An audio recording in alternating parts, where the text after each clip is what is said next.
Tata group इतना महान क्यों है? टाटा ग्रुप के एक एक फाउंडर से भारत की जनता को इतना प्यार क्यों है? क्योंकि उनको देश से प्यार था। उन्होंने बिजनेस कमाने के लिए नहीं किया, उन्होंने बिजनेस में वो चीजें का बिजनेस किया जिसकी देश को वास्तव में जरूरत थी, और उसमें से एक चीज है स्टील। बिना स्टील के कोई भी प्रकार का इंडस्ट्रियल डेवलपमेंट नहीं हो सकता, और उसके बिना देश न तो आजाद हो पाता और न देश बड़ा बन पाता। तो टाटा ग्रुप का एक बहुत बड़ा योगदान टाटा स्टील इस देश को है, जिसकी वजह से आज हम एक बहुत बड़ी जगह पे खड़े हुए हैं। आज की वीडियो में हम जानेंगे टाटा स्टील के बारे में। टाटा स्टील टाटा ग्रुप के फाउंडर जमशेद जी का सबसे बड़ा सपना था। टाटा स्टील इंडिया की सबसे पुरानी स्टील कंपनी है, लगभग 115 साल पुरानी। एक समय पे देश की 72% स्टील की रिक्वायरमेंट सिर्फ ये कंपनी पूरी करती थी। चाहे वर्ल्ड वॉर में टैंक बनाने हो लड़ाई के लिए, चाहे हावड़ा का ब्रिज बना हो, भाखड़ा नागल डैम बना हो, या चंडीगढ़ की प्लांट सिटी बनी हो, सब में टाटा का स्टील लगा है। जब देश आजाद हुआ था उस दिन देश की सबसे बड़ी प्राइवेट सेक्टर की कंपनी टाटा स्टील थी। और ये टाटा सीरीज की 6ठी वीडियो है और सबसे इंपॉर्टेंट वीडियो है। आपने अगर पहले की वीडियो नहीं देखी है तो प्लीज जाके देखिए। आज की वीडियो में हम बात करेंगे जमशेद जी टाटा की जिद की, पागलपन की, पैशन की और भारत के प्रति प्यार की। तो वीडियो अंत तक देखना।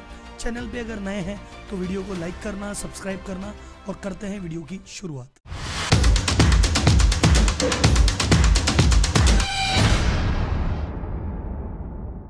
अब बात आती है राहुल जी, टाटा स्टील की शुरुआत क्यों हुई? एक बार लंदन में जमशेद जी टाटा एक लेक्चर अटेंड कर रहे थे। वहां पे एक बहुत बड़े स्पीकर थे, थॉमस कार्लाइल। उन्होंने अपने लेक्चर में एक बात कही, किसी भी देश को अगर इंडस्ट्रियल सुपर पावर बनना है या इंडस्ट्री का विकास करना है, उसको आयरन और स्टील में उतरना ही पड़ेगा, और नहीं उतरेगा वो देश कभी आगे नहीं बढ़ पाएगा। ये बात जमशेद जी टाटा ने उस लेक्चर के दौरान एक डायरी के पीछे लिखी, और ये बात उनके दिमाग में हमेशा रह गई कि भैया अगर भारत को आगे बढ़ाना है, आयरन और स्टील में आगे जाना पड़ेगा। तो जब मन में सपना आया तो खोज चालू हो गई कि भैया पहला स्टील प्लांट इंडिया का लगाएंगे, लेकिन लगाने के लिए भैया स्टील का मिलना भी तो जरूरी है। खरीदने वाली तो कोई चीज है नहीं, इसकी तो माइन मिलनी जरूरी है। तो इसको ढूंढने की प्रयास चालू किए गए। इनके हाथ में एक जर्मन जियोलॉजिस्ट की रिपोर्ट लगी, जिसमें उन्होंने कहा कि यार ये जो महाराष्ट्र में चंदा डिस्ट्रिक्ट है, यहाँ पे कुछ मिल सकता है।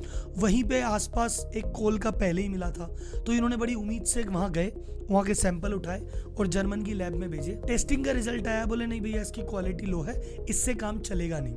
कोई बात नहीं, इन्होंने अपने प्रयास जारी रखे और देश के अलग अलग कोनों से जाके जहां भी रिपोर्ट मिलती जाते और सैंपल ढूंढते, रिपोर्ट के लिए भेजते।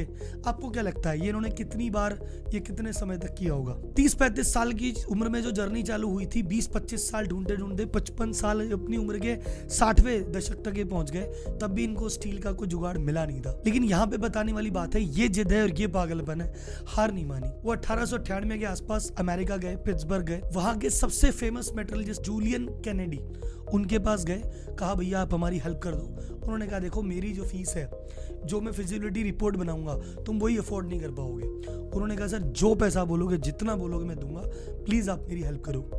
उन्होंने उनको भेजा चार्ल्स पेरिन के पास कि भैया ये बंदा है जो तुम्हारी मदद कर सकता है। उनके ऑफिस में जाते ही पहली बात इन्होंने कही, कितना भी पैसा लगे, कितना भी टाइम लगे, जब तक मेरे में जान है मैं तैयार हूं, आपको मेरे साथ इंडिया चलना पड़ेगा, मेरी मदद करनी पड़ेगी। पेरिन ने अपने पार्टनर सीएम वील्ड को भेजा और कहा कि भैया ढूंढो।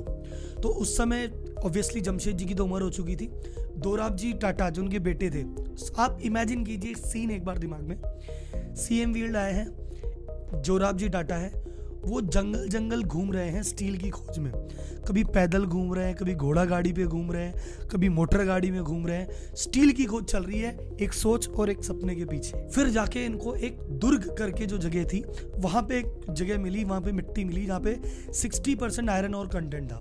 बोले यार यहाँ पे कर सकते हैं, लेकिन वहां एक दिक्कत थी, वहां पानी नहीं मिला आसपास, तो बिना पानी काम हो नहीं सकता। तो वो जगह उन्होंने छोड़ दी। ये वही जगह है जहाँ पे 50 साल बाद सरकार ने भिलाई में अपना प्लांट लगाया। जहाँ चाह होती है वहां राह होती है। 1904 में एक जियोलॉजिस्ट थे पियोन बोस, बंगाल की मयूरभंज डिस्ट्रिक्ट है, वहां पे काम कर रहे थे। वहां के महाराजा की तरफ से उन्होंने संदेश भेजा कि हमारे यहाँ का जो इलाका है, हमारे यहाँ की मिट्टी में आयरन और कंटेंट बहुत है, यहाँ पे आप स्टील बना सकते हो और हम आपको इनवाइट करते हैं, जो भी मदद लगेगी हम देने को तैयार हैं। वहां जाके इनको फाइनली प्लांट मिला कि जहां पे ये अपना काम कर सकते थे, लेकिन वहां भी पानी की प्रॉब्लम थी। तो आसपास पानी ढूंढने की प्रयास किया। तो 1907 में साकची करके एक गांव मिला इनको, जहां पे इनको पानी भी मिल गया, जिससे 90 किलोमीटर दूर पे वो मयूरभंज की साइड भी थी और बाकी प्लांट भी आसपास ही थे। तो इन्होंने उस जगह को सिलेक्ट किया और वहां पे इन्होंने स्टील के प्लांट का शुभारंभ किया। एक स्टोरी का एक इंपॉर्टेंट पार्ट बताना आपको जरूरी है। आप सोचो, अभी तो साइट मिली थी, लेकिन उस समय तो ब्रिटिश राज था, बिना ब्रिटिश की परमिशन के आपको माइन मिलती कैसे, और उस समय माइनिंग इन्होंने बैन कर रखी थी।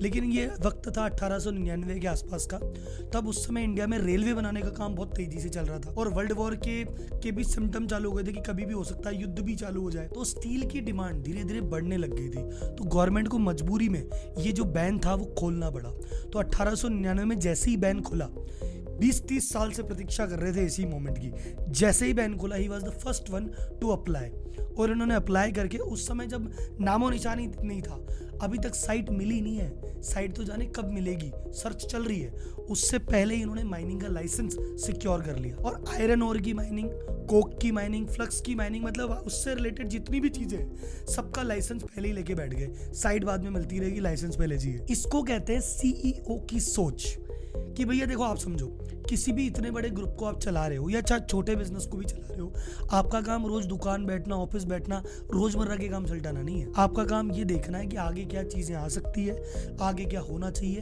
भविष्य की तैयारी करना। पर सामान्य व्यापारी, छोटा व्यापारी रोजमर्रा के काम में अटका रहता है, वो उलझा है एम्प्लॉय में, फाइनेंस में, मार्केटिंग में, क्या करें कैसे करें, क्योंकि उसको पता ही नहीं इनसे बाहर कैसे निकले।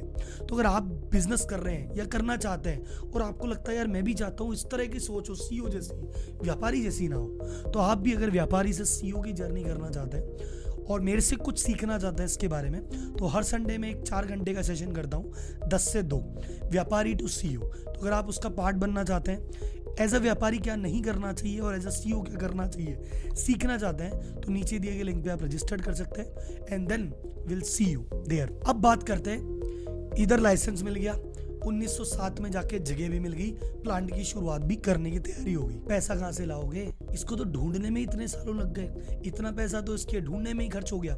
और एक इंटरेस्टिंग चीज बताता हूँ आपको, ये सब करते करते जमशेदजी टाटा की मृत्यु हो चुकी थी 1904 में।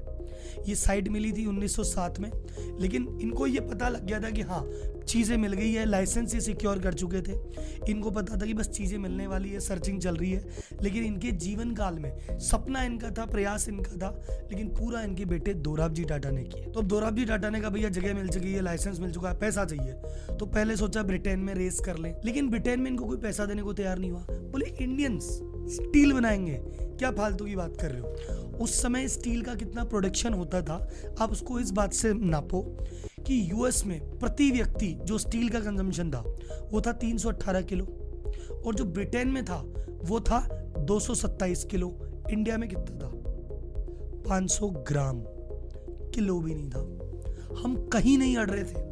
उस समय एक फ्रेडरिक एपकॉट करके ब्रिटिश अफसर था, उसने कहा यार ये इंडियंस ये बनाएंगे, इनकी औकात है क्या, अगर इनकी औकात है ये स्टील बना ले, इतना स्टील तो मैं ब्रेकफास्ट में खा जाऊं, ऐसा बोल के उसने ताना दिया था। इसके ताने का क्या हुआ अगले 2 मिनट में बताता हूं। तो जब ब्रिटेन से पैसा मिला नहीं तो उन्होंने कहा क्या करें, तो उस समय भारत में स्वदेशी आंदोलन चल रहा था और स्वदेशी की बहुत डिमांड हो रही थी। तो दोराबजी ने इसको कैप्चर किया। दोराबजी ने 1907 में अपनी कंपनी बनाई TISCO, Tata iron and steel company, और उसको स्टॉक मार्केट पे लिस्ट कर दिया और कहा कि भैया ये इंडियन की कंपनी है, और सभी भारतीयों को कहा कि ये स्वदेशी कंपनी है, इसमें स्वदेशी लोग काम कर रहे हैं, तो पैसा भी स्वदेशी होना चाहिए।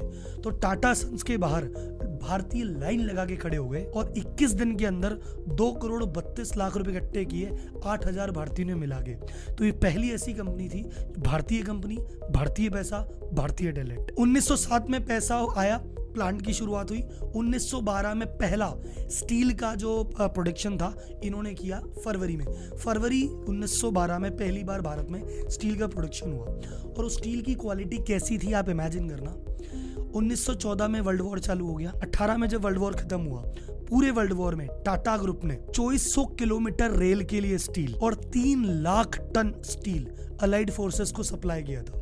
और इनकी क्वालिटी इतनी जबरदस्त थी कि 1919 में जो लॉर्ड कैम्सफोर्ड थे वो टाटा के साक्षी प्लांट पे आए और टाटा स्टील के सभी कर्मचारियों को धन्यवाद दिया कि भैया अगर आप लोग स्टील नहीं बना दे, क्योंकि जो टैंक आपके स्टील से बने थे वो हिटलर के गोले तक सह जाते थे, वो गोला पड़ा और कह भाई झेल लिया, बोले कौन बना रहा है, ये स्टील है। तो इतना ज्यादा पावरफुल था कि बकायदा धन्यवाद दिया और साक्षी विलेज का नाम बदल के जमशेदपुर रखा। उस समय दोराबजी टाटा ने एक लाइन कही कि फ्रेडरिक अपकोट जी को बोलो कि भाई साहब अब हमारा स्टील खाओगे, दस्त लग जाएगी तुम्हारे। जमशेद जी कितने ज्यादा विजनरी थे, उन्होंने अपनी डेथ के भी पहले दोराबजी को लेटर लिख के कहा था कि जहां भी आपको स्टील प्लांट जब भी अपन बनाएंगे, वो प्लांट जिस भी जगह बनाना, वहां पे मजदूरों के लिए बढ़िया सी कॉलोनी जरूर बनाना, वहां पे ट्रक का आना जाना रहेगा तो रोड चौड़ी बनाना, मजबूत बनाना, और रोड के आसपास दोनों तरफ पेड़ जरूर लगाना, लॉन के लिए स्पेस देना,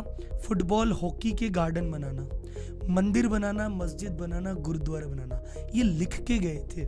और अब जमशेदपुर जो बना है वो इसी तर्ज पे बना है। तो कहते हैं ना, कई लोग कहते हैं कि स्विट्जरलैंड घूमने जाऊंगा, कोई अमेरिका घूमने जाएगा। मेरी इस हिस्ट्री को पढ़ के इच्छा है कि एक बार जमशेदपुर घूमने जाए और लिविंग लेजेंड की आंखों के सामने देख के आए। तो एक दिन पक्का मैं जमशेदपुर जाऊंगा, और अगर आप आसपास हो तो जाइए और इस सपने को कैसे देखा गया और कैसे जिया गया देखिए। इसी प्रकार टाटा स्टील धीरे धीरे ग्रोथ करती है। जब भारत आजाद हुआ उस दिन विश्व में सबसे कम कॉस्ट पे प्रोड्यूस करने वाली टाटा स्टील थी। उस समय यूएस और रशिया के बाद सबसे बड़ा जो प्लांट था वो टाटा का था, और उस समय देश की सबसे बड़ी प्राइवेट सेक्टर कंपनी थी। तो ये तो आपको मैंने कहानी सुनाई इसके 1907 में बनने से लेके 1947 तक की। अब 1947 के बाद से लेके 1991 तक क्या हुआ, और जब रतन टाटा जी ने एंटर किया तो 91 से लेके अब तक क्या हुआ, इस दौरान क्या क्या उतार चढ़ाव आए, क्या क्या गवर्नमेंट से इनको प्रॉब्लम सहनी पड़ी, 2 बार इनको नेशनलाइज करने का भी अटेम्प्ट हुआ, आखिर ये बचे कैसे, इन्होंने अपनी क्वालिटी के मामले में डेमिंग अवार्ड होता है वो अवार्ड कैसे जीता, और टाटा स्टील टाटा ग्रुप की सबसे one of the best company कैसे बनी। ये कहानी सुनाने के लिए ये वीडियो छोटी पड़ेगी, उसके लिए आएगा टाटा स्टील कंपनी पे दूसरा पार्ट। तो ये वीडियो अगर आपने एंजॉय किया, मजा आया, तो वीडियो को लाइक कीजिए, चैनल को सब्सक्राइब करो, और मुझे कमेंट बॉक्स में बताओ सेकंड पार्ट चाहिए क्या। चाहिए तो अभी शूट करता हूँ और अगले हफ्ते आपको उसका सेकंड पार्ट मिलेगा। तो तब तक के लिए धन्यवाद, जय हिंद। ये सीरीज कैसी लगी मुझे चैट बॉक्स में जरूर बताना, और अगर आपका मोटिवेशन मिलेगा तो इस तरह की बहुत सारी सीरीज आपके लिए जरूर लेके आऊंगा।